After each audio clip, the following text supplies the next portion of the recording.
한강공원에서 영상 하나가 터진 순간부터요. 이건 로맨스가 아니라 조작 전쟁이었습니다. 구독이랑 좋아요는 미리 눌러주세요. 오늘은 누가 엄마냐가 아니라 편집 하나로 사람을 지옥에 던지는 놈이 누군지 찾는 회차거든요. 채화영은 새벽부터 휴대폰만 보고 있었습니다. 읽음은 찍혀 있는데 답이 없었는데요. 답이 없다는 게요. 거절보다 더 잔인합니다. 거절이면 마음을 접으면 되는데 답이 없으면 마음이 계속 흔들리거든요. 채화영은 스스로를 더 잔인하게 흔들었습니다. 내 문자를 봤으면서 답이 없다는 거지. 오겠다는 거야, 말겠다는 거야? 말끝이 떨렸는데요. 떨리는 이유가 사랑이라서가 아니라 통제가 안 되니까 떨리는 거였습니다. 채화영은 늘 사람을 통제해 왔습니다. 그런데 아들 앞에서는 통제가 한 번씩 풀립니다. 풀리는 순간이요. 채화영은 제일 무서워합니다. 자기 본성이 드러나니까요. 그래도 채화영은 금방 표정을 정리했습니다. 채화영은 이런 식으로 스스로를 설득해버립니다. 아니야. 지금쯤 고민하고 있는 걸 거야. 이 한 문장이요. 채화영이 살기 위해 붙이는 숨구멍이었습니다. 고민이라는 단어를 붙이면 상대가 아직 자기 손 밖으로 완전히 나간 게 아니라는 착각을 할 수 있으니까요. 채화영이 문자를 보낸 상대는 강준호였습니다. 강준호는 최근 며칠 동안 같은 말만 반복하고 있었습니다. 채 대표가 내 엄마라고? 이럴 수 없어. 채 대표라는 말이요. 말은 담담한데 속은 피가 끓는 말이었습니다. 채 대표는 바로 채화영입니다. 드림가 사람들은 모두 채화영을 대표님이라 부르는데요. 강준호는 그 호칭이 입에 붙지 않아 채 대표라고 불렀습니다. 그렇게 거리두기를 하면서 겨우 숨쉬고 있는 거였죠. 강준호는 받아들이지 못했습니다. 날 낳았다는 사람이 채화영일 리 없어. 나에게 그 험악한 피가 흐른다고? 이건 있을 수 없는 일이야.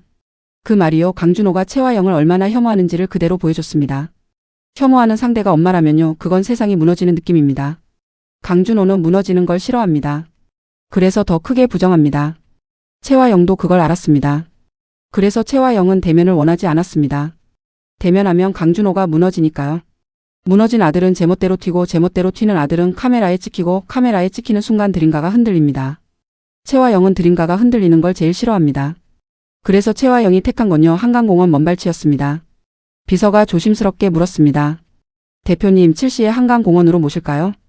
채화영은 고개를 저었습니다. 아니야. 혼자 갈게. 비서가 놀랐습니다. 대표님 위험하십니다. 채화영은 웃지도 않았는데요. 웃으면 약해 보이니까요. 대신 아주 낮게 말했습니다. 준호를 대면하겠다는 게 아니야. 그냥 먼 발치에서라도 확인해야겠어. 목을 한번 가다듬었습니다. 그 가다듬음이요. 눈물 삼키는 소리였는데요. 채화영은 울지 않습니다. 울면 자기 약점이 되니까요.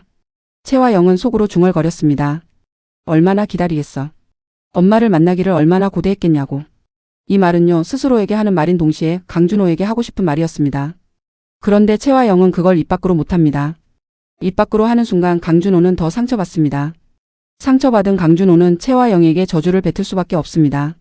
채화영은 이미 그 저주를 맞아본 적이 있으니까요. 한강공원에 도착했을 때 채화영은 선글라스를 썼습니다. 선글라스를 쓰는 이유는요. 얼굴을 숨기려는 게 아니라 눈을 숨기려는 겁니다. 눈이 흔들리면 들키거든요. 채화영은 들키면 안 됩니다. 들키는 순간 자기 인생이 아니라 강준호 인생이 망가질 수 있으니까요. 그런 생각을 하는 채화영이 낯설죠. 그런데요. 채화영은 늘 이런 모순으로 살아왔습니다. 사람을 찢어놓고 그 찢어진 사람을 보고 마음이 흔들리는 사람. 그게 채화영입니다. 채화영은 벤치에 앉지 않았습니다. 앉는 순간 기다리는 사람이 되니까요. 채화영은 기다리는 사람처럼 보이고 싶지 않았습니다. 채화영은 지배하는 사람으로 살았으니까요. 그래서 벤치 뒤 나무 뒤 사람들 사이에 섞여서 먼발치를 택했습니다. 그때부터였는데요. 관객은 몰랐겠지만 채화영이 이걸 몰랐다는 게 더 무섭습니다. 한강공원에 채화영이 도착한 시간과 거의 동시에 온라인 커뮤니티에 영상 하나가 올라가기 시작했습니다. 제목이요. 기가 막혔습니다. 드림가 대표 한강공원에서 거래 포착 디귿디귿. 댓글이 먼저 달렸습니다. 헐돈 받는 거 아님? 협박? 저 사람 엄마 맞냐? 아들 버린 여자지? 영상은 순식간에 퍼졌습니다. 왜냐면 자극이 너무 쉬웠거든요. 한강공원 대표 거래. 딱 3단어만 붙어도 사람들은 클릭합니다. 문제는요. 그 영상이 원본이 아니었습니다. 편집본이었습니다. 영상 속 채화영은 한강공원에서 누군가를 만나는 것처럼 보였습니다. 검은 코트, 선글라스, 낮은 모자. 그리고 맞은편에 후드와 마스크를 쓴 남자 실루엣이 있었는데요. 그 남자의 손이 채화영에게 흰 봉투를 건넵니다. 봉투에 조그맣게 찍힌 글자가 보입니다. 요청. 그리고 다음 컷이 바로 이어졌습니다. 채화영이 그 봉투를 받자마자 돌아서는 장면, 그리고 다시 남자가 휴대폰을 꺼내 통화를 끊는 장면. 이게 너무 이야기 같았습니다. 너무 깔끔했습니다. 현실은 이렇게 깔끔하지 않습니다. 현실은 소음이 있고 흔들리고 잡음이 있고 사람들 목소리가 끼는데요. 이 영상은 이상하게도 모든 게 선명했습니다. 선명하다는 건요, 누군가가 의도를 갖고 다듬었다는 뜻입니다. 그런데 채화영은 그걸 몰랐습니다. 채화영은 아직도 강준호가 올지 안 올지 그 생각만 하고 있었습니다. 채화영은 멀리서 강준호 비슷한 뒷모습만 보여도 가슴이 내려앉았는데요. 내려앉는 가슴을 들키지 않으려고 채화영은 일부러 휴대폰을 꺼내 읽은 표시를 또 눌러봤습니다. 아무 의미 없다는 걸 알면서도요. 사람은 불안할 때 쓸데없는 행동을 반복합니다. 그 반복이요, 불안을 잠깐 잊게 해주니까요. 그때 채화영 휴대폰이 울렸습니다. 비서의 메시지였습니다. 대표님, 지금 커뮤니티에. 채화영은 메시지를 끝까지 읽지 않았는데요. 읽는 순간 현실이 올 것 같아서요. 채화영은 잠깐 멈췄다가 결국 화면을 열었습니다. 그리고 그 제목을 보는 순간 채화영 손이 멈췄습니다. 한강공원. 거래. 영상 썸네일에 자기 얼굴이 있었습니다. 채화영은 그 자리에서 숨이 한번 막혔는데요. 막히는 이유가 들켜서가 아니라 이 타이밍이 너무 정확해서였습니다. 채화영이 한강에 왔다는 걸 누가 알았을까요? 비서가 흘렸을까요? 아니면 더 위에서 더 가까운 사람이 이미 알고 있었을까요? 채화영은 이런 생각을 하는 순간부터 무서워집니다. 채화영은 자신이 판을 깔아왔던 사람이지만 지금은 누군가가 자기를 판 위에 올려놓고 굴리는 느낌이 들었거든요. 채화영은 곧바로 이강혁에게 전화를 걸었습니다. 이강혁. 지금 당장 커뮤니티 영상 찾아. 이강혁이 짧게 대답했습니다. 확인했습니다, 대표님. 채화영이 낮게 씹었습니다. 원본 가져와. 편집이면 누가 편집했는지. 이강혁은 바로 알았습니다. 대표가 지금 화난 게 아니라 무섭다는 걸요. 무서운 대표는요, 더 잔인합니다. 잔인한 대표 옆에 있는 해결사는 같이 피를 묻힐 확률이 높습니다. 이강혁은 그 확률을 계산하는 사람입니다. 그래서 이강혁은 대답은 하지만 속은 복잡해집니다. 이번엔 어느 쪽 줄을 잡아야 살지. 채화영은 영상 댓글을 읽다가 갑자기 손이 떨렸습니다. 댓글 중 하나가 눈을 찔렀거든요. 아들한테도 돈으로 협박하나? 이 한 줄은요, 채화영이 가장 숨기고 싶은 걸 건드립니다. 채화영은 아들을 협박하지 않습니다. 채화영은 아들을 통제하려 했을 뿐입니다. 그런데 세상은 통제와 협박을 구분해주지 않습니다. 세상은 결과로만 판단합니다. 결과가 지옥이면 과정은 다 지옥이 됩니다.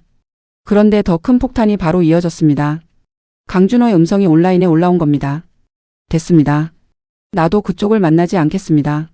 나를 끝내 만나지 못하는 당신 삶이 영원히 지옥이길 바래요. 절대 행복해지지 마십시오. 이 음성은요, 강준호가 실제로 뱉었을 수 있는 말입니다. 강준호는 지금 자기 인생을 부정하는 상태니까요. 그런데 문제는 음성의 각도였습니다. 너무 선명했고 숨소리까지 깨끗했습니다. 누군가가 멀리서 우연히 녹음한 음질이 아니었습니다. 누군가가 가까이에서 준비한 음질이었습니다. 채화영은 그 음성을 듣는 순간 얼굴이 하얘졌습니다. 화가 나서가 아니라 또 하나가 확정됐기 때문입니다. 현장에 누가 있었다. 강준호 옆에 혹은 채화영 옆에. 누군가가 녹음을 준비했고 지금 이 타이밍에 풀었다. 이건 단순한 스캔들이 아닙니다. 누군가가 강준호를 가해자로 만들고 채화영을 미행범으로 만들고 둘을 동시에 찢어놓는 설계입니다. 강준호는 그 시각 회사 회의실 앞에서 멈춰서 있었습니다. 장님, 오늘 회의 아시죠? 자료 좀 챙겨주세요 라고 말해놓고도요, 갑자기 심장이 무너져 내렸습니다. 이 실장이 물었습니다. 무슨 일 있으세요? 강준호는 아무 일 없다고 말하고 싶었습니다. 아무 일 없다고 말하면 아직 자기가 정상인 척 할 수 있으니까요. 아닙니다. 그런데 다음 문장부터는 통제가 안 됐습니다. 오늘 회의 취소하시오. 이 실장이 당황했습니다. 아니, 진짜 무슨 일 있으신 거예요? 제가 뭘 잘못했나요? 강준호는 고개를 저었습니다. 아무 일 없다고요. 이 말이요, 아무 일 없다는 말이 아니라 내가 무너지고 있다는 걸 들키기 싫다는 말이었습니다. 강준호는 혼자가 되고 싶었습니다. 왜냐하면 사람 앞에서 무너지면 그 무너짐이 약점이 되니까요. 강준호는 본능적으로 알고 있었습니다. 자기가 약해지는 순간 채화영이든 누구든 자기 인생을 더 쉽게 건드릴 수 있다는 걸요. 그래서 강준호는 사람들을 내보냈습니다. 좀 나가주시죠. 이 실장이 나가고 문이 닫히자 강준호는 그제서야 휴대폰을 봤는데요. 채화영 문자 읽은 표시가 자기 손에서 지워지지 않는 느낌이었습니다. 더 무서운 건 자신이 이미 답장을 안 했다는 사실입니다. 답장을 안 했다는 건요, 상대를 살릴 마음이 없다는 뜻이기도 합니다. 강준호는 그게 자기 자신에게도 충격이었습니다. 내가 정말로 엄마를 버리려 하고 있구나. 그날 저녁 강준호는 결국 결론을 냈습니다. 생각이 바뀌었습니다. 우리 영원히 서로를 모른 채 사는 게 좋겠네요. 강준호가 그렇게 말한 순간 채화영은 한강공원에서 그대로 얼어 있었습니다. 채화영은 멀리서 강준호를 보려고 왔는데요. 강준호는 오지 않았습니다. 오지 않았다는 사실 자체가요, 채화영에게는 거절보다 더 큰 벌이었습니다. 채화영은 거절당하는 걸 견딜 수 있습니다. 그런데 무시는 못 견딥니다. 무시는요, 존재 자체를 지우는 느낌이니까요. 강준호는 마지막에 아주 잔인한 말을 뱉었습니다. 나를 끝내 만나지 못하는 당신 삶이 영원히 지옥이길 바래요. 절대 행복해지지 마십시오. 이 말이요, 강준호의 분노이기도 하지만 강준호의 공포이기도 합니다. 공포는요, 상대를 멀리 밀어냅니다. 멀리 밀어내지 않으면 자기 자신이 무너지니까요. 그런데 이 저주가 온라인에 올라가면서 판이 또 한 번 뒤집혔습니다. 댓글이 달렸는데요. 아들 성격 미쳤네. 엄마가 뭘 했길래 저러냐. 저 정도면 엄마가 피해자 아니냐. 여기서 중요한 게요, 여론이 채화영을 가해자로만 보던 게 아니라 피해자로도 보기 시작했다는 겁니다. 채화영은 그게 더 싫습니다. 피해자는요, 보호받고 싶어 합니다. 채화영은 보호받는 인간이 되기 싫습니다. 채화영은 지배하고 싶습니다. 그 시각 채화영의 휴대폰에 음성 파일 하나가 도착했습니다. 발신자 표시 없음. 파일 이름은 짧았습니다. 미안해. 채화영은 그 파일을 누가 보냈는지 감이 오지 않았는데요. 감이 오지 않는 게 더 무섭습니다. 감이 오면 상대를 막으면 되는데 감이 오지 않으면 내가 이미 판 속에 들어간 거니까요. 채화영은 그 음성을 재생했습니다. 미안해 준우야. 내가 우리 아들 상처받아 날 원망하고 있어 어떡해. 내가 우리 준호한테 2번이나 상처를 주고 와 미안하다 준호야. 마지막엔 이런 말까지 섞였습니다. 내가 어떻게 너 없이 행복할 수 있겠니 미안하다 내 아들. 채화영은 그 음성을 듣고도 눈물이 나오지 않았습니다. 채화영은 울고 싶어서 울 수 있는 사람이 아닙니다. 채화영의 감정은 눈물로 안 나옵니다. 채화영의 감정은요, 분노로 나옵니다. 채화영은 이를 악물었습니다. 누가 내 목소리를 이렇게 만들었지? 그런데 바로 그 순간 채화영이 이상한 걸 들었습니다. 짧은 기계음. 병원에서나 들리는 기계음이요. 너무 선명하게 섞여 있었습니다. 채화영이 재생을 멈추고 다시 들었습니다. 또 들립니다. 아주 작게 하지만 분명하게. 채화영은 표정이 굳었습니다. 채화영은 감으로 아는 사람입니다. 이건 실수로 들어간 잡음이 아니었습니다. 누군가 일부러 넣은 겁니다. 병원을 떠올리게 하려고요. 병원이라는 단어가 떠오르는 순간 사람 마음은 특정한 결론으로 끌려갑니다. 병원에 누가 있다. 병원에서 누가 조작한다. 병원에 열쇠가 있다. 채화영은 이걸 보낸 사람이 단순한 편집자가 아니라 설계자라는 걸 깨달았습니다. 채화영은 이강혁을 불렀습니다. 이강혁 지금 당장 병원 라인까지 뒤져. 이강혁이 조심스럽게 묻습니다. 어느 병원이십니까? 채화영이 낮게 끊습니다. 너도 모르는 척하지 마. 기계음이 섞였어. 누가 병원에서 내 걸 조작하고 있어. 이강혁 눈빛이 흔들렸습니다. 흔들림이 겁이라기보다는 계산이었습니다. 이강혁은 지금 회장실과 채화영 사이에서 줄이 바뀌는 냄새를 맡고 있었습니다. 병원 라인이 회장실 쪽이면 이강혁이 움직일수록 자기 발목도 잡힙니다. 그렇다고 안 움직이면 채화영이 자기를 버립니다. 이강혁은 결국 대답했습니다. 알겠습니다, 대표님. 대답은 했지만요, 속은 이미 다른 방향으로 기울기 시작했을 수도 있습니다. 이때 염산월과 진홍주는 완전히 다른 방식으로 움직이고 있었습니다. 진홍주는 폭로를 좋아하고 염산월은 확인을 좋아합니다. 진홍주가 염산월에게 말했는데요. 엄마 이거 채화영이 일부러 흘린 거 아니야? 염산월은 고개를 저었습니다. 채화영이 흘렸으면 잡음이 없어. 채화영은 흔적을 남기지 않아. 진홍주가 숨을 삼켰습니다. 그럼 누가? 염산월이 낮게 말했습니다. 편집은 커뮤니티를 흔들려고 하는 거고 조작은 드림가를 흔들려고 하는 거야. 기계음이 섞였다는 건 조작자가 병원 안쪽을 알고 있다는 뜻이지. 진홍주는 그 말에서 소름이 돋았습니다. 왜냐면 병원은요, 드림가에서 가장 조용히 통제가 가능한 공간이거든요. 사람들이 병원에서는 이상한 일이 일어나도 환자라서 치료라서 하며 넘어갑니다. 조작자는 그걸 이용합니다. 염산월은 진홍주에게 지시했습니다. 홍주야, 오늘은 내가 흥분하면 안 돼. 진홍주가 불만을 삼켰습니다. 그럼 어떡해? 염산월이 아주 차갑게 말했는데요. 병원 출입 기록부터 본다. 누가 들어갔는지 누가 나왔는지. 그리고 사각이 어디인지. 염산월은 늘 시스템을 먼저 잡습니다. 시스템이 잡히면 사람은 따라옵니다. 둘은 병원으로 들어갔습니다. 병원 복도는 평소보다 조용했는데요. 조용한 이유는요, 누군가가 조용하게 만들고 있었기 때문입니다. 염산월은 그 조용함을 보자마자 확신이 더 커졌습니다. 통제자 있다. 염산월은 간호사 스테이션에서 기록을 보려 했습니다. 간호사가 망설였는데요. 그건. 그 순간 간호사 뒤쪽에서 누군가가 아주 작게 고개를 젓는 게 보였습니다. 말하지 말라는 신호였죠. 염산월은 그걸 보자마자 진홍주에게 눈짓했습니다. 봤지? 진홍주는 속으로 씹었습니다. 여기에도 줄이 있네. 염산월은 간호사를 몰아붙이지 않았습니다. 염산월은 규정을 찢는 사람이 아니라 규정이 스스로 움직이게 만드는 사람입니다. 염산월은 대신 다른 걸 봤습니다. 카드 리더 출입문 CCTV 위치 그리고 CCTV가 닿지 않는 사각. 염산월이 낮게 말했는데요. 지하 주차장. 진홍주가 반문합니다. 왜? 염산월이 대답합니다. 사각이 거기서 죽어. 사각이 죽는 곳은요, 거래가 일어나는 곳입니다. 거래는 병실이 아니라 사각에서 일어납니다. 지하 주차장으로 내려갔을 때 마침 누군가가 후드를 쓰고 서류 봉투를 쥐고 서 있었습니다. 진홍주가 반사적으로 움직이려 했는데요. 염산월이 팔을 잡았습니다. 쫓지 마. 진홍주가 이를 악물었습니다. 엄마 저거잖아. 염산월이 낮게 끊었습니다. 저게 우리를 쫓게 만들고 있어. 염산월은 그렇게 말하면서도 후드에 손을 봤습니다. 손가락 마디 손목의 습관 걸음의 길이. 염산월은 얼굴이 아니라 습관으로 사람을 잡습니다.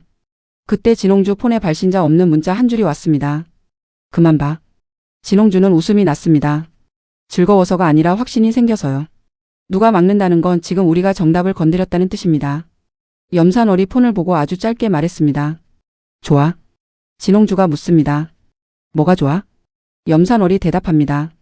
정답이니까 막는 거야. 그날 밤 채화영은 이강혁에게서 보고를 받았습니다.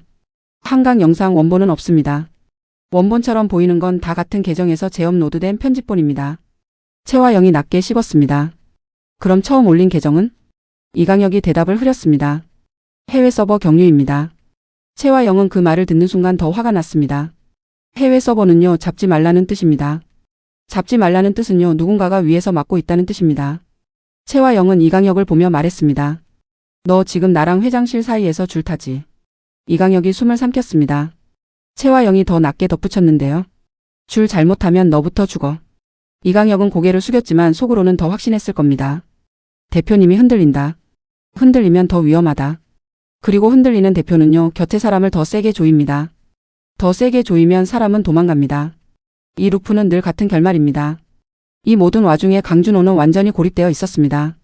강준호는 채화영이 엄마라는 사실을 부정하면서도 동시에 그 사실이 사실일 수 있다는 공포를 못 지우고 있었습니다. 사람은요, 부정할수록 더 생각합니다. 생각이 많아지면 잠을 못 자고 잠을 못 자면 감정이 깨집니다. 감정이 깨진 강준호는 결국 결심합니다. 채 대표를 만나지 않겠다. 강준호는 아동복지센터 원장에게도 만나지 않겠다고 말했다는 사실을 알고 있었습니다. 그 말은요, 엄마를 향한 칼이기도 하지만 자기 자신을 향한 칼이기도 합니다. 엄마를 끊어내야 자기 피를 끊어낼 수 있다고 믿으니까요. 그런데 강준호가 모르는 게 하나 있었습니다. 강준호의 저주가 퍼진 순간부터 강준호는 이미 누군가의 도구가 되어 있었습니다. 누가 도구로 만들었냐고요? 지금은 아무도 모릅니다. 채화영도 염산월도 진홍주도 이강혁도요. 하지만 관객은 마지막에 알게 됩니다. 마지막 23분 병원 복도 끝에서요. 초등학생처럼 보이는 정숙희가 젤리를 씹으며 지나갑니다. 얼굴은 순진하고 걸음은 느리고 말투도 어리게 들리는데요. 사람들은 그런 정숙희를 의심하지 않습니다. 약해 보이는 사람은 의심해서 면제받거든요. 정숙희는 복도 끝에서 잠깐 멈춥니다. 그리고 휴대폰을 꺼내는데요. 화면에는 음성 파형이 떠 있었습니다. 편집 앱 같은 화면이요. 정숙희는 손가락으로 파형을 툭 누르고 아주 짧게 중얼거립니다. 됐다. 그 순간 정숙희의 눈빛이 1초만 어른이 됩니다. 초등학생 눈빛이 아니라 판을 설계한 사람 눈빛이요. 정숙희는 밝게 웃습니다. 이제 다음 단계. 그리고 다시 초등학생처럼 고개를 갸웃거리며 젤리를 씹고 지나갑니다. 아무도 모르게요. 여러분이라면요? 이 판을 흔든 사람은 한강 영상 편집으로 엄마를 미행범으로 만든 사람일까요? 아니면 병원 기계음까지 넣어 조작으로 전쟁을 키운 설계자일까요? 댓글로 편집인지 조작인지 한 단어만 찍어주세요. 다음 회차에서 그 음성 파일의 발신지가 병원으로 찍히는 순간 진짜 괴물이 얼굴을 드러내기 시작합니다. 구독이랑 알림 꼭 눌러주셔야 합니다.